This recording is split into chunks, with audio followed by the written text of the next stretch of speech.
बिस्मिल्लाहिर्रहमानिर्रहीम। अस्सलाम वालेकुम नाज़रीन, आप यूट्यूब चैनल देख रहे हैं। मैं इमरान खान हूँ। साल 2024 का आखिरी शुगल भी पाकिस्तान के वज़ीर आज़म शहबाज शरीफ ने लगाया। ये वैसे पाकिस्तान के साथ पाकिस्तान की एस्टेब्लिशमेंट ने एक अजीबोगरीब मजाक किया। एक ऐसे शख्स को पाकिस्तान का वज़ीर आज़म बनाया जो ना संजीदा दिखता है, ना संजीदा हरकतें करता है। एक अजीब, यानी इससे अच्छा कोई नमूना 25 करोड़ लोगों में नहीं मिला था। अगर यही करना था, मैंडेट चोरी करना था, जाली फार्म 47 के ऊपर ही कोई वज़ीर आज़म बनाना था, तो कोई चज का बंदा बना देते या कोई ऐसा बंदा बना देते जो कौम का इस तरह मजाक तो ना उड़ाता। अब आखिरी दिल का शुगल आप चेक करें। इससे पहले शहबाज शरीफ साहब एक दिन कह रहे थे कि वो एक मुल्क में गए, वहाँ आवाज़ आ रही थी करके वो आवाज़ें निकाल रहे थे मुंह से। ये जनाब प्राइम मिनिस्टर है पाकिस्तान का, और वो आवाज़ें निकाल निकाल के एक्टिंग कर करके दिखाता है। अच्छा, अभी जो साल के आखिर दिन में वो आवाज़ बदल गई है। अब वो कहीं जापान गए हैं, वहाँ पर आवाज़ तब्दील हो गई है और वहाँ पर कह रहे हैं जनाब अब करके आवाज़ आ रही थी। एक और जगह पर गए हैं कहीं पर शहबाज शरीफ साहब, और उन्होंने कहा जी वहाँ पर वो एहतजाज हो रहा था, यानी वो काम जारी था और एहतजाज हो रहा था, तो करके एहतजाज करने तो शहबाज शरीफ साहब को बहुत पसंद आया। तो आज के बाद जब भी शरीफ खानदान एहतजाज करना चाहे ना, तो इनको सिर्फ पे लगाना है, सिर्फ कि जनाब आपका सबसे अच्छा एहतजाज जो आपका पसंदीदा, जाए जाके अपने घर बैठे और वहाँ पे करके आप एहतजाज करें। यानी खुद इन्होंने जब भी एहतजाज किया, ये इस्लामाबाद पहुंचे, इनको जगह दी गई, इन्होंने लॉन्ग मार्च किए, इन्होंने धरने दिए, जो इनका दिल किया इन्होंने किया। ये बैठ गए, अपनी इनकी हुकूमत थी और पंजाब के अंदर ये मीनार पाकिस्तान बैठ के पंखे चलते थे, तो खुद तो इन्होंने करके कभी एहतजाज नहीं किया।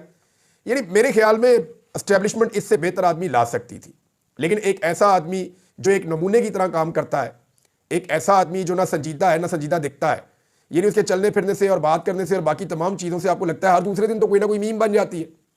तो मुझे ऐसा लगता है कि इस सीट से बदला लिया गया, यानी वज़ीर आज़म का जो ओहदा है उसको बेतौकीर किया गया है कि हम ऐसा बंदा लाकर यहां बिठाएंगे कि ये ओहदा ही लोग संजीदा ना लें, इसकी लोग इज्जत करना ही छोड़ दें। यानी आप और कुछ नहीं कर रहे, आप सिर्फ और सिर्फ इस ओहदे को बेतौकीर कर रहे हैं ताकि लोगों के दिलों में इस कुर्सी और मनसब की इज्जत खत्म हो जाए। यानी सिंपल ये है कि सुनिया हो जन गलियां ते विच मिर्दा यार फिरे, कि कोई और मुकाबले में हो ही ना कभी। कभी इनकी हरकतें चेक करके ना, मेरा ये वैसे गुजारिश है एस्टेब्लिशमेंट से कि आप सोचिएगा कि आपने पाकिस्तान पर कितना बड़ा जुल्म किया है। अगर जाली फार्म 47 पर बनाना था, कोई काबिल और ज़हीन आदमी बेशुमार पाकिस्तान में है जिसमें कोई थोड़ी बहुत कॉमन सेंस होती, उसे आप बना देते। मगर मेरे ख्याल में मकसद जो है वो कौम को तकलीफ देना था। ये चाबी वाला खिलौना लाकर लगा दिया प्राइम मिनिस्टर और इस ओहदे को बेतौकीर करके रख दिया है। अभी हालात ये हैं कि ये इतने गैर मकबूल हैं कि हर जगह पे कैदी नंबर 804 के नारे लगाते हैं। यानी मैं आपको एक चीज़ बताता हूँ, पाकिस्तान में आप कोई एक इवेंट रख लें, कोई एक बड़ा इवेंट रख लें, और वहाँ पे आप चारों तरफ से हर बंदे के ऊपर सिक्योरिटी फोर्सेज इकट्ठी ना करें, जहाँ पे भी हॉस्टाइल इन्वायरमेंट नहीं होगा, जहाँ पे भी लोगों को आपने कैदियों की तरह नहीं पकड़ा होगा, वो बस आपका माहौल ना हो। आप पाकिस्तान में कोई इवेंट रख लें, आप क्रिकेट मैच करवा लें, अभी ये आने वाले हैं ना मैचेस, आप नारे सुन लीजिएगा, और उसका बंदोबस्त किया जा रहा है। जाली शोर जो होता है ना क्राउड का, वो इकट्ठा किया जा रहा है कि हम मीडिया के ऊपर जब दिखाया करेंगे कि साउंड आ रहा है क्राउड का, तो वो जाली हम लगा दिया करेंगे ताकि जो कैदी नंबर 804 के नारे लगने हैं, या मरियम के पापा चोर है, ये वाले जो नारे लगने हैं, या जो वहां पे लोग आएंगे मैच देखने के लिए, उनके लिए जो चोर चोर के नारे लगने हैं, वो हम ना सुनवा सके। लेकिन जो लोग ग्राउंड में जाएंगे वो तो अपने कैमरों से रिकॉर्ड करेंगे ना, अपने मोबाइल फोन से रिकॉर्ड करेंगे। तो बड़ा रिकॉर्ड लगने वाला इस हुकूमत का, जब भी कोई मैच होता है यही होता है। आप अवाम का कबड्डी का मैच करवा लें, कट करवा लें, वहां पर ये होता है। आप जनाब नेजाबाजी का मुकाबला करवा लें, वहां पे ये होता है। इस साल जो है चित्राल के अंदर जो बहुत बड़ा हमारा एक सिंदूर का फेस्टिवल होता है, वहां पे खेमे लग गए थे, पूरी तैयारियां हो गई थी, वो जुलाई में कैंसिल कर दिया गया। क्यों? उसे कैंसिल करने की वजह यह थी कि अगर वो इवेंट हो जाता, वहां पे कैदी नंबर 804 के नारे लग जाते। लोग जो है वो इमरान खान से दीवानावाद प्यार करते हैं। तो जहां पे भी आप, जहां बरी के अंदर जो है गुज़िश्ता रात न्यू ईयर पे लोग इकट्ठे हुए, और जहां पे भी लोग इकट्ठे होते हैं, एक बंदा आवाज लगाता है, सारी दुनिया इस काम पे लग जाती है। वहां पे जनाब कैदी नंबर 804 के नारे लग गए, मरी में पुलिस को लाले पड़ गए। अब खौफ इतना ज्यादा है, वो बेचारे पुलिस वाले डरे हुए हैं कि यहाँ पे कैदी नंबर 804 के नारे लग रहे हैं, ये वीडियो बन के चली जाएंगी तो वजीर आला पंजाब जो है वो हमारे एसपी को, डीपीओ को, आरपीओ को, सबको जलील करना शुरू कर देंगी। फिर एस्टेब्लिशमेंट जो है वो डंडा हमें देगी और हमें हमारी नौकरियों से हटा दिया जाएगा, हम ओएसडी हो जाएंगे। तो बड़े सख्त ऑर्डर आए होते हैं ऊपर से कि क्योंकि इमरान खान से सब चिढ़ते हैं बड़े लोग, एस्टेब्लिशमेंट भी और हुकूमत भी, लिहाजा वो मजबूरन बेचारे लाठी चार्ज करते हैं। पुलिस वाले वो लोगों पे लाठी चार्ज कर रहे हैं, लोग आगे से इमरान खान के नारे लगा रहे हैं, और मरियम के पापा चोर हैं, ये वाला नारा लोगों का वैसे बड़ा फेवरेट है, लोग वो वाला नारा भी लगा रहे हैं, और कैदी नंबर 804 के नारे भी लगा रहे हैं। ना वो बागी ना गद्दार, कैदी नंबर 804 लग रहे हैं जनाब। वहां पे नारे मरी के अंदर आप जहां पे भी 4 बंदे इकट्ठे करेंगे वहां नारे लगेंगे। अब मेरे ख्याल में हाल ये है कि पूरे पाकिस्तान में हमेशा के लिए जब तक ये गंदा तजुर्बा आपने रखना है, तब तक के लिए आप दफा 144 लगा दें। कहीं पे भी आप 3 से ज्यादा लोग इकट्ठे ना होने दें, वरना जहां पे चौथा बंदा, 5वां बंदा इकट्ठा होगा, वहां पे कैदी नंबर 804 के नारे लगने ही लगने। जहां पे आप चले जाए यही हो रहा है। आप इकट्ठ करवा कर देख लें, कोई गेम करवा लें, कोई फेस्टिवल करवा लें, कोई चीज करवा लें, एक बंदा नारा लगाता है, सारे लोग जवाब देते हैं। ये है इस वक्त इमरान खान की ताकत। मैं एक बात समझाना चाहता हूं, आज साल का पहला दिन है तो मेरी जिम्मेदारी है समझाना। मैंने 2022 में भी सामने बैठ के कुछ बड़े समझदार लोगों को यह बात समझाई थी, लेकिन जिद जो है वो सामने आ गई थी और वो ये बात समझे नहीं थे। मैं आज फिर ये बात समझाना चाहता हूं। अकल पे पर्दा हो तो फिर बात समझ नहीं आती, जिद अगर पड़ी हो तो बात समझ नहीं आती, लेकिन फिर भी मेरे ये अल्फाज आप संभाल कर रख लें, ये आपके काम आएंगे। इमरान खान इस वक्त पाकिस्तानियों की जिद बन गया है। वो इस वक्त नौजवान नस्ल का रोमांस है। वो मुस्तकबिल और हालात से मायूस लोगों के लिए एक उम्मीद बन चुका है। वो गरीबों के लिए एक सहारे की हैसियत रखता है। पाकिस्तानी उसे और वो पाकिस्तानियों को मुकम्मल तौर पे ओन करते हैं। ना पाकिस्तानी उसे छोड़ रहे हैं और ना वो पाकिस्तानियों को छोड़कर कोई डील कर रहा है कि वो पाकिस्तान से बाहर चला जाए, उसको डील्स दी जाती है, लेकिन वो नहीं कर रहा। तो पाकिस्तानी भी उसे नहीं छोड़ते, वो पाकिस्तानियों को नहीं छोड़ता।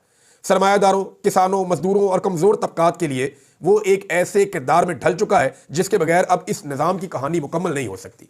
आप जो मर्जी कर दें उसके बगैर चलेगा नहीं। 1 करोड़ ओवरसीज पाकिस्तानियों की अगर आप बात करें तो उनकी अक्सरियत इमरान खान के साथ खड़ी है और उसके एक इशारे की मुंतजर रहती है। 70 साल में जो पूरा मुल्क मिलकर नहीं कर सका, वो उसकी जेल के दौरान ओवरसीज पाकिस्तानियों ने कर दिखाया और पाकिस्तान की हुकूमत और इदारों के हवाले से आलमी सतह पे जो सोच है उसको बदल कर रख दिया। उसकी आलमी शोहरत और मकबूलियत और क्रेडिबिलिटी है। ये कैदी नंबर 804 की मैं बात कर रहा हूं।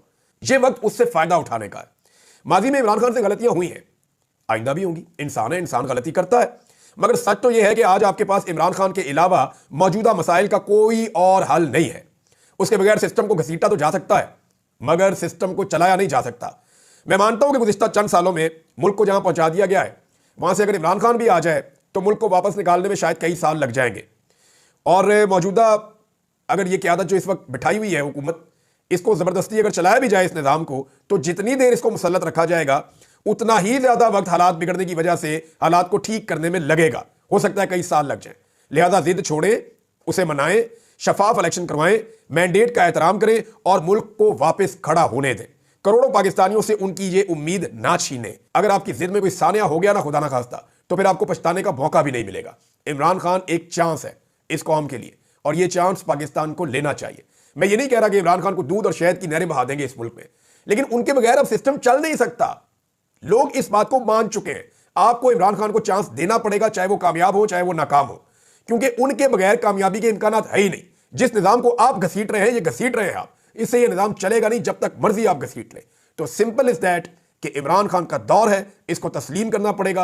इमरान खान को मौका देना पड़ेगा, उसको फ्री हैंड देना पड़ेगा।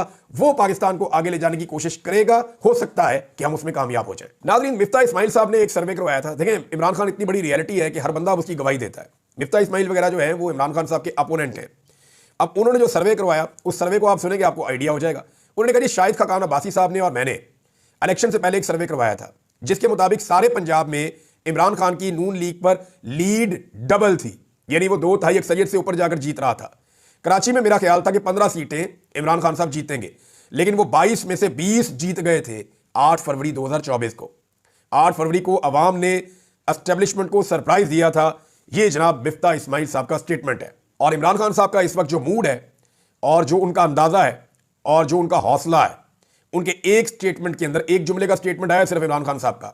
ये नए साल के ऊपर मैं आपको उनका स्टेटमेंट सुना रहा हूं और आप अंदाजा कर लें इस एक स्टेटमेंट से कि इमरान खान साहब का एतमाद कहां पे खड़ा है और पूरा सिस्टम कहां पे खड़ा है। इमरान खान ने कहा कि पूरा निजाम अपने घुटनों पर आ चुका है और ये एक रियलिटी है। अब इसे आप भागते जाएं जब तक आप भाग सकते हैं, लेकिन हकीकत यही है कि पूरा का पूरा निजाम अपने घुटनों पर आ चुका है। एक और खबर है नाज़रीन, और वो खबर है जनाब इजाज चौधरी साहब के हवाले से। इजाज चौधरी साहब ने बड़ी तकालीफ बर्दाश्त की है। 9 मई के बाद से वो जेल में बंद है लाहौर में, और कई मरतबा उनकी बीमारी की इत्तलात भी आई, वो काफ़ी बीमार हुए, लेकिन इसके बावजूद उन्होंने सरेंडर नहीं किया। वो इमरान खान के वफादार साथियों में से हैं। पहले वो पंजाब के सदर भी रहे थे। सेनेटर होने के बावजूद इस सिस्टम ने, यानी अब जब एस्टैब्लिशमेंट चाहे ना तो जो मर्जी आप कर लें, एक सेनेटर होने के बावजूद वो शख्स सेनेट के अंदर नहीं जा सका। एक मरतबा भी प्रोडक्शन के ऊपर, प्रोडक्शन ऑर्डर्स के ऊपर वो बंदा सेनेट में जाके बात नहीं कर सका, बात करने नहीं दी गई। जिद है ना एस्टैब्लिशमेंट को कि भाई हमारे कहने के ऊपर तुमने इमरान खान को नहीं छोड़ा ना, अब तुम सेनेट के अंदर आकर दिखाओ। ये जिद है। जिद के साथ मुल्क नहीं चलते होते कि मैं ताकतवर हूं, मैं बड़ा हूं, मैं करूंगा, ऐसे नहीं होता। 25 करोड़ लोगों का मुल्क है, 25 करोड़ लोग फैसला करेंगे। वो इजाज चौधरी साहब फिर बीमार हो गए, उनको फिर हॉस्पिटल पहुंचाया गया। पहले ही हार्ट के पेशेंट है। महमूद रशीद साहब की हालत सबके सामने है। जो कुछ हुआ उमर चीमा के साथ, यास्मीन राशिद साहिबा के साथ, जो कुछ बर्दाश्त कर रहे हैं शाह महमूद कुरैशी साहब, और सबसे बढ़ के जो जुल्म और बर्बरियत इमरान खान साहब के साथ हुई है, इसकी माजी में कोई मिसाल नहीं मिलती। सऊदी अरब के हवाले से नाज़रीन एक खबर है, लेकिन वो मैं आपको बाद में देता हूं। पहले एक खबर आई है, इसको जनाब किस्मत खान साहब ने रिपोर्ट किया है ट्विटर के ऊपर, वैसे इसको एक्सप्रेस ने भी रिपोर्ट किया है कि भारतीय बिजनेसमैन जंदल और उनकी फैमिली, उनकी बेगम जो संगीता, ये जो जाती उमरा में नवाज शरीफ के पोते की शादी में शरीक हुए हैं, अभी जो शादी हुई है 2017 में, जिंदल उस वक्त पाकिस्तान आकर नवाज शरीफ से मिले जब रॉ जासूस कुलभूषण को सजाए मौत हुई और मकबूजा कश्मीर में हालात खराब थे। उस वक्त एहसानुल्लाह एहसान ने रॉ से ताल्लुकात का एतराफ़ किया था। अब जनाब ये जिंदल साहब आए हैं, जनाब आके उन्होंने शिरकत की है, और ये कोई बुरी बात तो नहीं है। आपका दुनिया में कहीं पर भी दोस्त हो सकता है। अगर भारतीय बिजनेसमैन नवाज शरीफ का दोस्त है और वो शादी में आना चाहता है तो इसमें कोई बुरी बात नहीं है, और अगर वो इंडियन है तो इसमें भी कोई बुरी बात नहीं है। यानी इसको आप गद्दारी क्यों बना लेते हैं? यही खेल खेला पाकिस्तान की एस्टेब्लिशमेंट ने हमेशा, और इस्तेमाल किया लोगों को। मादी में हम पाकिस्तानी इस्तेमाल होते रहे। भाई अगर नवाज शरीफ का दोस्त है, एक इंडियन बिजनेसमैन है, और वो नवाज शरीफ के बच्चों की या पोते पोतियों की या नवासियों की शादी में आना चाहता है, व्हाट्स द प्रॉब्लम? आने दो उसको, कोई बात नहीं। लेकिन क्योंकि नवाज शरीफ ने हमेशा ये गंदा कार्ड इस्तेमाल किया बाकियों के खिलाफ और एस्टेब्लिशमेंट के साथ मिलकर किया, तो ये कार्ड उनके खिलाफ भी इस्तेमाल हो जाता है। मेरे ख्याल में सबको इजाजत होनी चाहिए। थोड़ा अर्सा पहले बड़ी अच्छी तरह मुझे याद है, वो कुछ जर्नलिस्ट हैं भाई, एक इंफॉर्मेशन सेक्रेटरी एक पॉलिटिकल पार्टी का, रऊफ हसन साहब की बात मैं कर रहा हूं, उनके ऊपर जब अटैक किया गया, उनको गिरफ्तार किया गया, उनका फोन लिया गया। जनाब इंडियन सहाफ़ी से रब्ता है, और भाई मेरे रब्ते हैं अमेरिकन सहाफ़ियों से, इंडियन सहाफ़ियों से, यूरोपियन सहाफ़ियों से बेशुमार से। अहमद मीर साहब के रब्ते हैं, काशिफ अब्बासी साहब के होंगे, बाकी सब सहाफ़ियों के। भाई हम सहाफ़ी एक कम्युनिटी है, हम एक दूसरे के साथ नोट्स शेयर करते हैं। हमारे बहुत सारे जर्नलिस्ट जो है वो इंडियन चैनल्स के ऊपर इंटरव्यूज देते हैं, उनके बहुत सारे लोग जो है वो हमारे चैनल्स के ऊपर इंटरव्यूज देते हैं। तो इसमें क्या प्रॉब्लम है भाई? तुम जंग लड़ना, कश्मीर आजाद करवाना तुहाडा काम है बंदूकों के नाल, हमारा काम कलम का, हम अपना काम कर रहे हैं। अपना काम करना नहीं, हमारे काम के अंदर जनाब ये भी गद्दार है, वो भी गद्दार है। पहले नवाज शरीफ जब 2017 में एस्टेब्लिशमेंट के नवाज शरीफ के साथ ताल्लुकात अच्छे नहीं थे ना, तो एस्टेब्लिशमेंट ने सबको खबर दी थी कि ये नवाज शरीफ गद्दार हो गया, चोर हो गया, फ्रॉड हो गया। देखो ये इंडियन मेहमानों को इसने बुला लिया, देखो इंडियन को इसने अपने घर पे बुला लिया, ये गद्दार है नवाज शरीफ, ये पाकिस्तान का दुश्मन है, मोदी का यार है। ये कहानियां एस्टेब्लिशमेंट ने करवाई थी। अब देखें कैसी खामोशी है, क्योंकि नवाज शरीफ इस वक्त एस्टेब्लिशमेंट के जूते पॉलिश कर रहे हैं, तो इस वक्त कोई किसी को एतराज नहीं है। कितनी मजे की बात है ना? इंटरेस्टिंग। तो मामला गद्दारी का नहीं है, जनरल बाजवा के ताल्लुकात नहीं है इंडियंस के साथ, इंडियन कारोबारी लोगों के साथ उनकी भी फोटोज आई हुई है जनरल बाजवा की। ये जितने लोग रिटायर होते हैं, बाहर जाते हैं, तो इंडियन के साथ मिलते हैं, उनके साथ बातचीत करते हैं, उनके साथ इनकी पर्सनल यारियां दोस्ती हैं।